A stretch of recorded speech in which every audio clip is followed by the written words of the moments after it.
अहिल्यानगरच्या राहुरीमध्ये महापुरुषांच्या पुतळ्याचं विटंबन झालं।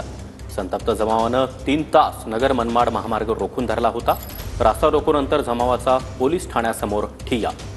पुतळा विटंबनाप्रकरणी राहुरी पोलीस ठाण्यामध्ये अज्ञाताविरोधात गुन्हा दाखल करण्यात आला। आरोपीचा 2 दिवसात छडा लावून त्याला जेरबंद करा अशी मागणी आंदोलकांनी केली आहे। या संदर्भात अधिक माहिती देण्यासाठी आमचे प्रतिनिधी मनोज गाडेकर आपल्यासोबत आहेत। मनोज, रास्ता रोकोनंतर आता पोलीस ठाण्यासमोर ठिय्या मांडलेला आहे, काय नेमकी मागणी?